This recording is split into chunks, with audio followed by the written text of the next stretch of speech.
How to write a simple paragraph. Well, writing a paragraph seems to be a simple idea, a very basic task. But what if you don't know how to write a paragraph?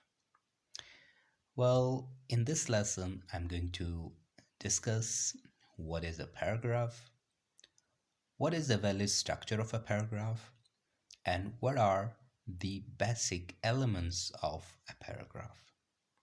So, let's get started.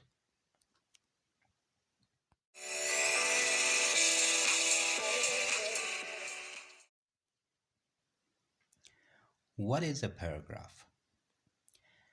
A paragraph usually consists of several sentences dealing with a single subject. There is no exact length of a paragraph, but generally it consists of 5 to 6 sentences. A paragraph must have a beginning, a middle, and an end. The first line of a paragraph is indented. So, what is meant by indented? Indented means that when you start your first line, you're supposed to leave some empty space in the beginning. So that is called indented. So this is the very basic idea about a paragraph, that it consists of several sentences, and all the sentences are based on a single subject, and there is no exact length of a paragraph, but generally it consists of 5 to 6 sentences. And another important thing about a paragraph, that a paragraph must have a beginning, a middle, and an end. Right? So let's move to the second slide. Writing effective paragraphs. So what makes paragraphs effective? A well-developed paragraph has the following characteristics. So there are two characteristics that makes your paragraph effective. So the first characteristic is unity.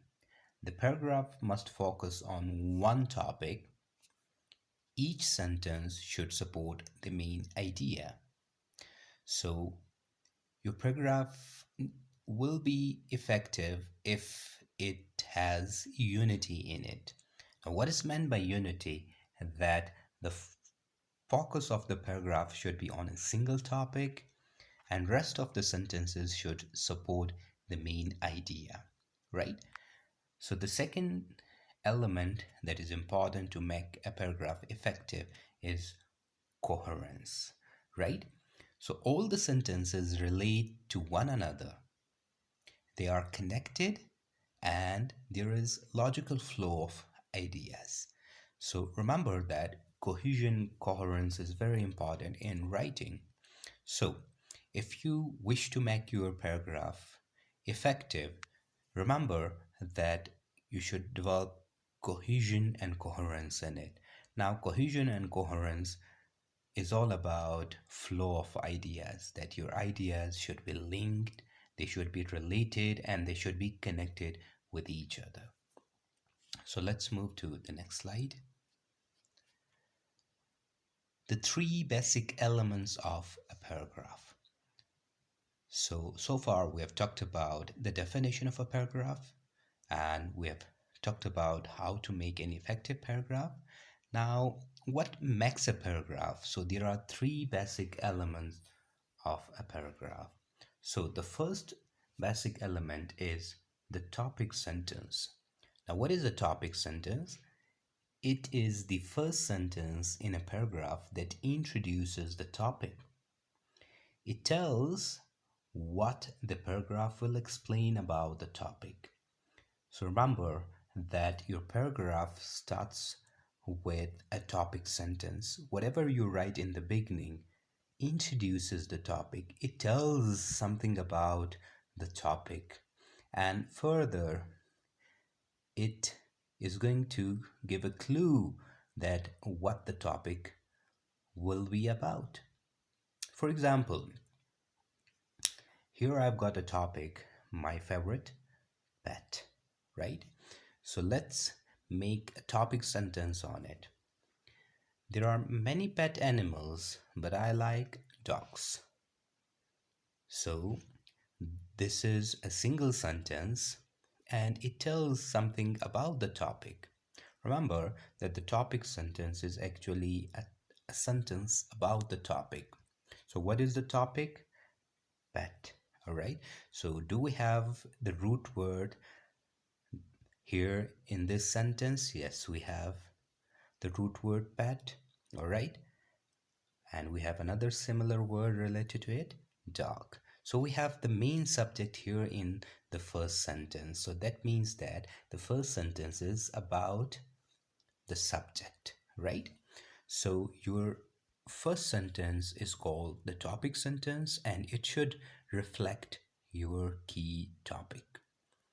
Let's move to the second slide.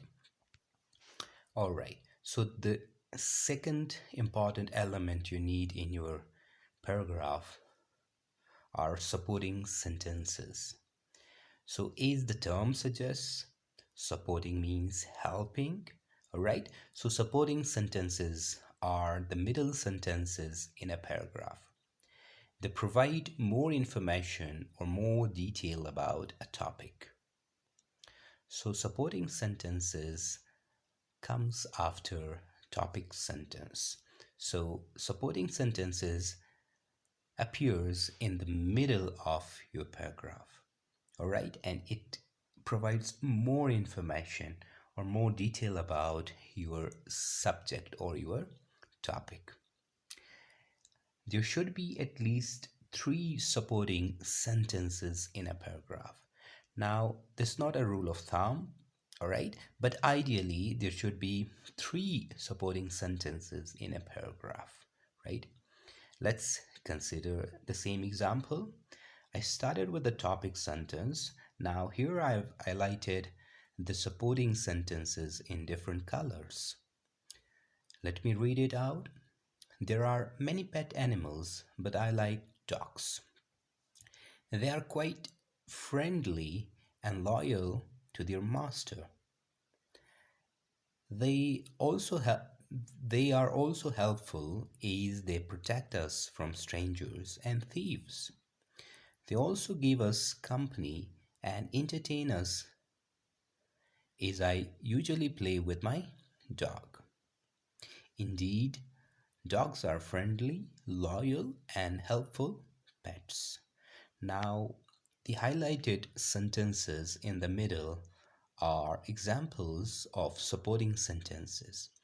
Now, the supporting sentences are actually explanation or more information about the subject. Let's see whether these sentences are providing more information about the topic. All right, so our topic was my favorite pet. So I started by saying that my favorite pet is a dog. So further, they stands for dogs, right? So it's a pronoun, all right, that stands for the subject. The noun, dogs.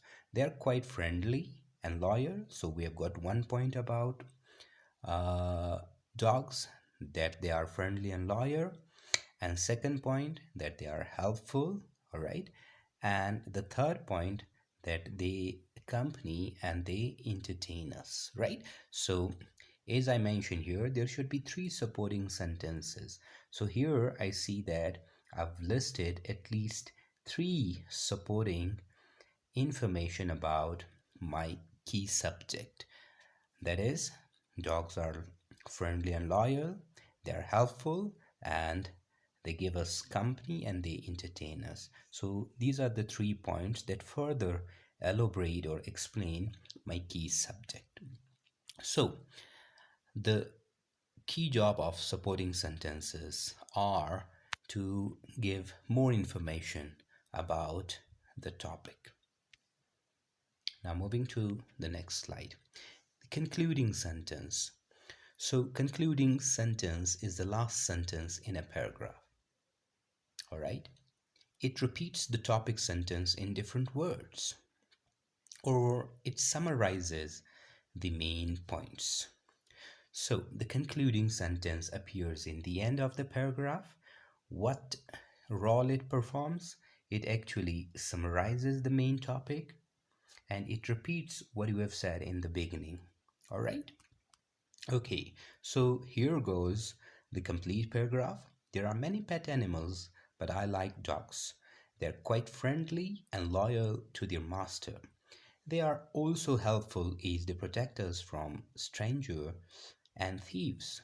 They also give us company and entertain us, as I usually play with my dog. Indeed, dogs are friendly, loyal, and helpful pets. I ask for pardon, here is a typing mistake, alright, so please ignore it. So the last line that is highlighted here, alright, indeed, dogs are friendly, loyal, and helpful pets is actually the summary of this paragraph. So it's the concluding sentence. Now it actually summarizes what I have said earlier. So dogs are friendly. Yeah, I talked about this point. Dogs are loyal. Yeah, I talked about it. And they are helpful. I talked about it. So what is the job of a concluding sentence? That it actually summarizes what you have said earlier, right? So remember that in the concluding sentence, there shouldn't be any extra information. All right, you can't introduce a new point in the conclusion. All right, so the job of the concluding sentence is to summarize what you have said earlier. So now remember that there are different types of paragraphs. Ideally, there are four types of paragraphs, namely descriptive, narrative, informative, or expository, and persuasive paragraphs. So, paragraphs are either descriptive, narrative, informative, and persuasive. Now, let me quickly go with what is meant by descriptive paragraph. So, descriptive derives from the basic word, all right, describe, all right. So, a descriptive paragraph actually describes something. It makes use of effective word choice and details. So, in brief, we may say that descriptive paragraphs actually shows, it don't tells. So the job of descriptive paragraph is going in details, right? So then comes the narrative paragraphs. So the job of a narrative paragraph is to tell a story in an interesting manner.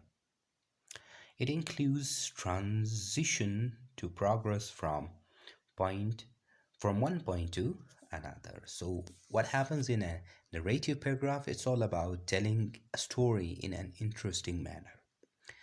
Then comes the informative paragraphs. They're also called expository paragraphs.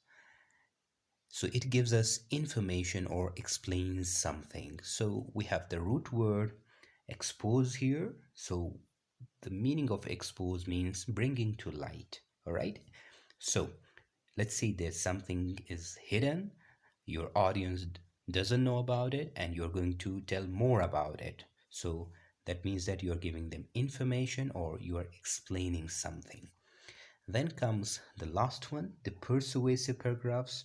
So persuasive paragraphs tries to convince audience by giving them logical reasons. So the persuasive paragraphs is all about convincing your audience, right? Okay, now here I've got a little practice task for you, right? So paragraph writing task for you. So so far what you've understood, you're going to apply it here. Write an excellent paragraph on the following topic is practice. So what is the topic? Friendship. Now what you're supposed to do, remember that make sure that your paragraph has a topic sentence. For this topic, for this subject, you're going to make a topic sentence first, and then the second thing, you should provide at least three sentences that would support your main idea. It means that after writing the first sentence, which would be your topic sentence, then you have to list down at least three sentences is supporting sentences. And then what you're supposed to do, that you have to make sure that there should be a closing sentence. That means that there should be a concluding sentence. And remember, no new information here in the concluding sentence. And then what you're supposed to do after reaching the third step, then what you will do, check all the sentences focus the main idea. So check whether there is cohesion in your writing. Are the ideas relating to the key subject, are they coherent, are they focused, all right, are they linked together, all right? And then in the end, what you're going to do, you're going to circle the topic sentence, number the supporting details, underline the conclusion. So by the end, you will be in a position to write a very basic paragraph. So, guys, if this is helpful for you, let me know in the comment section. So, that's all for today's lesson.